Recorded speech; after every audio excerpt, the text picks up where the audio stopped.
Living in a house rich with ancient history doesn't mean prescribing the demands of modern family life, as the owners of this 11th century manor house deep within the Wiltshire countryside have shown. There is a charm about an old building that you simply can't get with a new one, no matter how beautifully you decorate it, say the owners, as you step into the hall, where an antler stair runner gently enhances the stone steps, worn down by footsteps through the centuries. The building is something of an historical jigsaw puzzle, comprising Norman, Georgian and more recent architectural additions, and with 2 young children and a third on the way, it needed some adjustments to make it work as a 21st century family home.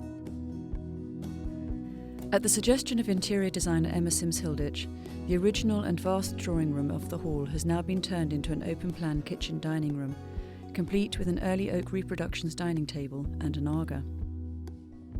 Contemporary features, such as in-ceiling speakers and a plumbed and wired island unit by Neptune, are complemented by more traditional features, such as a bespoke larder in one of the ante-rooms and a large boot room complete with butcher's sink in another. What was once the dining room in the Georgian part of the house is now an airy drawing room filled with plump Sims-Hilditch and Flamand seating and a fire that is lit when the days draw in. With the old layout, friends often found themselves lost in the warren of rooms, say the owners. Now, the layout makes perfect sense. Every room has its purpose, and there are no odd little spaces that we never use. With views across the courtyard and countryside beyond, the glass box-shaped garden room by BLA Architects replaces an extension built by the previous owners. It was impossible to build something to match the house exactly, say the owners.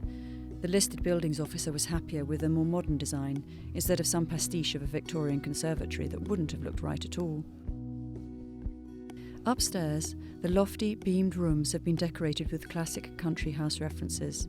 An oriental tree paper by G.P.&J Baker sets off the Versailles bed and upholstered chairs in the main bedroom, and also flows into the adjoining bathroom, where a roll-top bath and twin basins stand.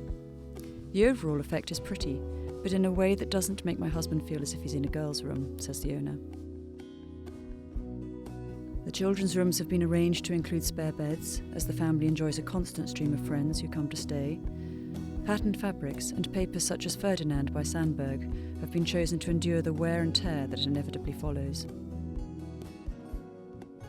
The building has survived wind and rain and generations of people coming and going for goodness knows how many years, so it can certainly handle a few more visitors, says the owner as she puts the finishing touches to the woolen throws in the spare bedroom. We wanted to live in a house with history and to create a home for family, friends and entertaining. I love to think about the many, many people who've stayed here over the years, and to think that many, many more will stay here in the future.